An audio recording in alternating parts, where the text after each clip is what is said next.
Varicose veins కి సరైన చికిత్స కోసం సంప్రదించండి ఎవిస్ హాస్పిటల్.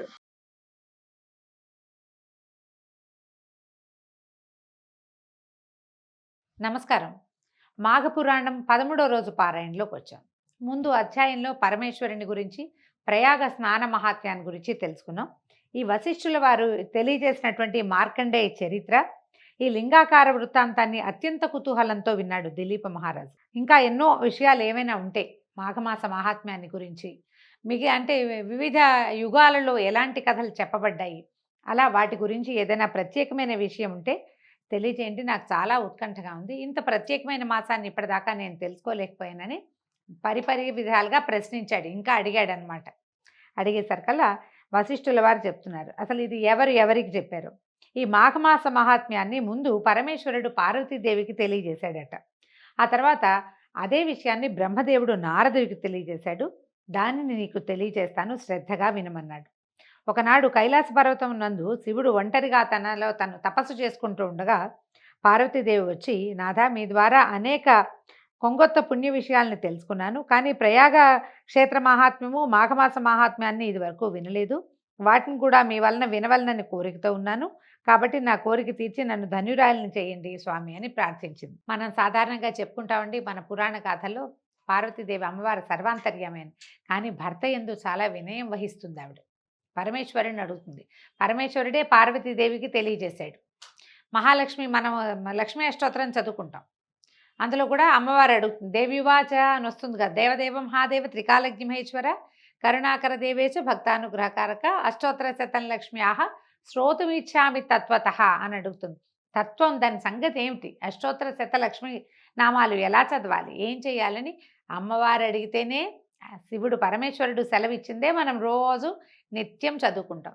సాధారణంగానే నామాలు ప్రకృతి నమః వికృత్యై నమః అని కాకుండా పూర్వపీఠిక కూడా మనం చదువుతుంటే మనకు అసలు ఇది ఎవరికి ఎప్పుడు ఎలా ఎందుకు చెప్పారో సకా క్లియర్గా తెలుస్తుంది, సాంగంగా అర్థమవుతుంది. అట్లా పరమేశ్వరుడే చాలా రకాల విషయాలని అమ్మవారికి తెలియజేసినట్టుగా వింటుంటాం. పురాణాల్లో అది కనపడుతుంది. అయితే ఇంత ప్రేమగా, ఆపేక్షగా, ఎంతో మర్యాదగా, వినయంతో వినదలుచుకున్నాను అని అమ్మవారు అడిగేసరికల్లా ఆయన ఇలా చెప్పారట. ఏమని?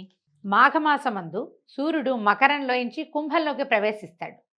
మకర రాశిలోకి ఎప్పుడు వచ్చాడు? మనం చెప్తున్న ఉత్తరాయణ పుణ్యకాలం ఉంది కదా, ఆ మకర సంక్రమణం అప్పుడు సూర్యుడు మకర రాశిలోకి ప్రవేశించాడు. ఆయన మకరంలో ఉండగానే మాఘం వచ్చేస్తుంది. మాఘం వచ్చి ఒక 3-4 రోజులు, 5-6 రోజుల తర్వాత కుంభంలోకి మారుతుంది. ఇట్లా సూర్యుడు మకరంలో ఉండగా వచ్చినటువంటి ఈ మాఘమాసంలో ప్రతివారు వయోవివక్ష లేకుండా ప్రాతకాలాన్నే లేచి కాలకృత్యాలు తీర్చుకొని నదిలో స్నానం చేసి విష్ణు పూజ చేయాలి. దాన ధర్మాది సకృత్యములను చేయాలి. అట్లు చేసినచో సకల పాపముల నుండి విముక్తులగుటయే కాక మరణానంతర సుఖమును అంటే మోక్షమును పొందగలరు.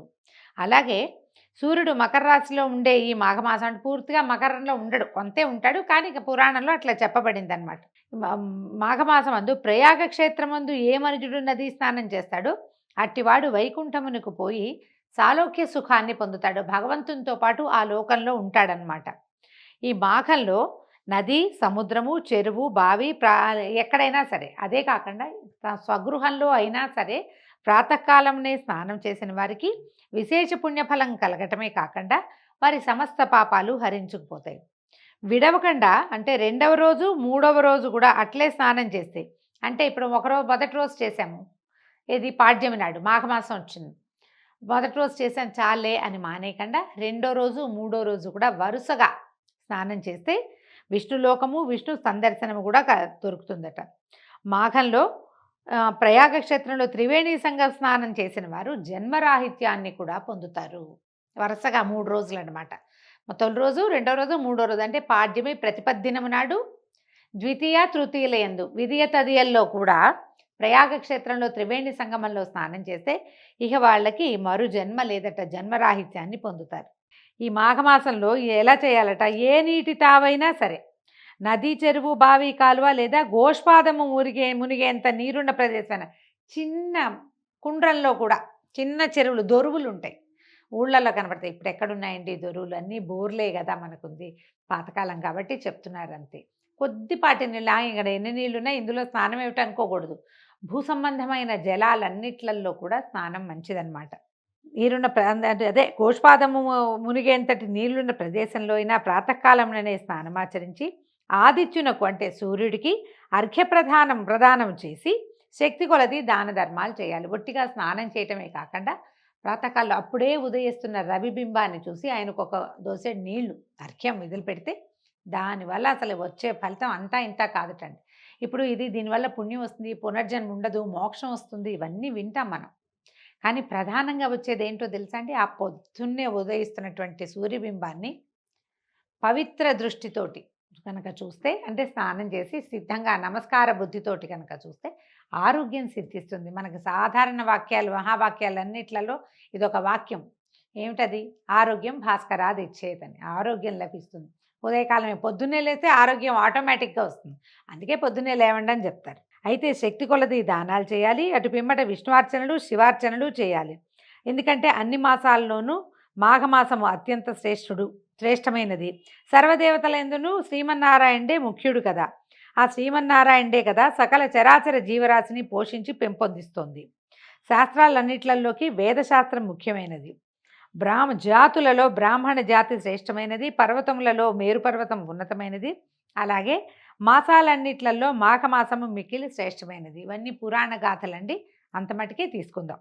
అయితే మాఘమాసంలో చేసేటువంటి విష్ణు పూజలు, భజనలు, సంకీర్తనలు, దాన ధర్మాది సకృత్యములు విశేష ఫలితాన్ని ఇస్తాయి. భగవంతుణ్ణి చేరటానికి భక్తి మార్గం ఒకటే సులభోపాయమని గ్రహించాలి.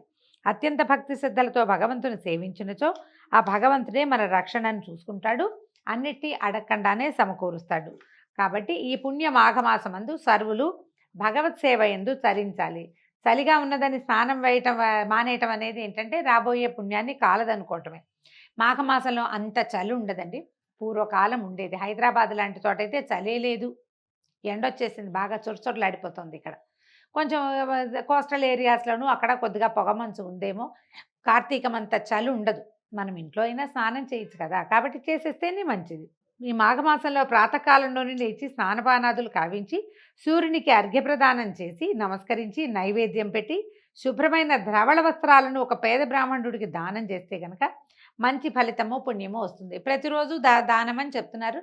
నెలలో ఒక్కసారైనా సరే తెల్లటి వస్త్రాన్ని బ్రాహ్మణుడికి దానం చేస్తే మంచిదట. ఏదైనా ఒక కష్టం వస్తుందనుకోండి, దానికి కారణం ఏంటి చెప్తున్నారంటే పురాణంలో దాన ధర్మాది కార్యాలు చేసే వాళ్ళని అడ్డగించటము, దాతల్ని అపహాస్యం చేయటము, ఇలాంటి దుష్కృత్యాల వల్లే మనకి ఏవో ఒక ప్రాబ్లమ్స్ వస్తూ ఉంటాయట. అటు దుర్మార్గులు ఘోర నరకాన్ని అనుభవిస్తారు. సకల పాపాలని మూటగట్టుకుని యమయాతనలకు గురవుతారు. వంశక్షయం కలుగుతుంది. రౌరవాది నరక బాధలు అనుభవిస్తారు. తద్విరుద్ధంగా అంటే మంచి పనులు చేయటానికి ప్రోత్సహించిన వాళ్ళకి పుణ్యలోకాలు లభిస్తాయి. అంటే ఎవరైనా దానం చేస్తున్నా, ధర్మం చేస్తున్నా, పూజలు చేసుకుంటున్నా వారిని విమర్శించకూడదు. ఎగతాళి చేయటం, ఎక్కిరించడం, హేళన చేయటం, నీ డబ్బులన్నీ అక్కడెక్కడికో పోతున్నాయని అనడము చేయకూడదు. వాడి ఇష్టం. దానం చేయటం వాళ్ళ ఆసక్తి. దాన్ని ఎప్పుడు చెడగొట్టకూడదు. దానివల్ల మనకి పాపం వస్తుందని చెప్తున్నారు. శక్తిహీనులు, ఒకవేళ అనారోగ్యంతో ఉన్నవాళ్ళు, వృద్ధులు, బాలింతలు, గర్భవతులు, మరీ చిన్నపిల్లలు, వీళ్ళకి మాఘంలో శిరస్సు పైన నీళ్లు చల్లుకుని మానసిక పూజ చేసుకుని ఆదిత్యుడికి అభివాదం చేసినా చాలు. స్నానం చేయలేకపోతే నెత్తి మీద నీళ్లు చల్లుకుని, ఏంటో ఒంట్లో బాగోలేదు, జ్వరాలు అవిను, పొద్దున్నే తలస్నానం చేస్తే సైనసైటిస్ పెరుగుతుంది, సాయంత్రానికి పడకేస్తారు, నెత్తి మీద నీళ్లు చల్లుకోండి. కంఠ స్నానం చేసి మామూలుగా స్నానం చేసి తల మీద నీళ్లు చల్లుకుని పవిత్రోవా సర్వావస్థంగతోపివా యస్మరేత్ పుండరీకాక్షం సబాహ్యాభ్యంతర శుచి. ఈ శ్లోకం చెప్పుకుని తల మీద నీళ్లు చల్లుకుని సూర్యుడికి నమస్కారం మాత్రం చేసుకోండి. ఉదయించే సూర్యబింబానికి నమస్కరించడము ప్రధానమైన విధి మాఘమాసంలో. ఆ ఒకటి చేసినా సరే మంచిది. తర్వాత అట్టివారు అంటే ఇలా చెయ్యలేని వాళ్ళు, స్నానాలు అవి చేసి అక్కడికి ఇక్కడికి వెళ్ళి దాన ధర్మాలు, గుళ్ళు గోపురాలు తిరగలేమనుకునే వాళ్ళు మాఘమాస మహాత్మ్యాన్ని వినడం కానీ చదవటం కానీ చేసినచో అట్టివారు తమ 7వ జన్మాంతం నందు విష్ణుపద ప్రాప్తి నొందుదురు. ఇవాళ రేపు రాదండి.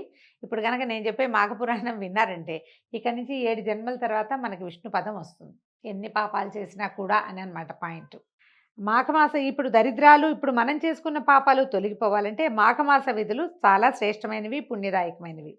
ఈ మాసంలో 30 రోజులు క్రమం తప్పకుండా పూజా పునస్కారాలు, దాన ధర్మాదులు, భజనలు, ఆలయ సందర్శనాలు, భగవంతుని పట్ల శ్రద్ధ ఆసక్తి ఉన్నట్లయితే 100 అశ్వమేధయాగాలు చేసినంత పుణ్యం లభిస్తుంది. బ్రాహ్మణులకు దక్షిణ తాంబూలాలిచ్చి సంతృప్తిపరిస్తే ఎనలేని పుణ్యాన్ని సంపాదించుకోగలుగుతారు. ఆ బ్రహ్మహత్యాది ఘోర పాపాలన్నీ నశించిపోతాయి. ఈ మాఘం మాసం నందు అన్ని రోజులు కడు నియమనిష్టలతో ఉంటే అతనికి రౌరవాది నరకాల నుంచి అతడే కాకుండా పితరులు కూడా, ఆయన తాత తండ్రులు కూడా అనేక నరకాల నుంచి విముక్తులగటమే కాకుండా గతించిన తన వారిని తాత తండ్రులను కూడా విముక్తుల్ని చేస్తాడు. మనకే కాకుండా మనకి రావు నరకాలు. మన తాత ముత్తాత ఏదైనా నరకబాధలు పడుతుంటే కనుక 7 ముందరి తరాలు కూడా తరింపబడతాయట. పార్వతి మాఘమాస మహాత్మ్యము, నదీ స్నాన ఫలితము ఇత్యాదులను చెప్పి తిని, కాబట్టి ఇది ప్రచారంలోకి తీసుకురండి, ఇది ప్రచారం చేయాలి, నీవును అట్లే చెయ్యి అని పార్వతీదేవికి భగవంతుడు చెప్పాడని చెప్తారు. కానీ పార్వతీదేవికి అవసరం ఏముంది? మనకు అవసరం. ఇంకెవరికైనా ఇది బోధించమని. మాఘమాసంలో ఒక్కసారైనా స్నానం చేయండి, అలాంటి మాట అయినా విని ఒక్కసారైనా సూర్య దర్శనం చేయండి, ఇలాంటి మాటలు పిల్లలకి చెప్పండి. మనం అదే చేయగలుగుతాం కదా.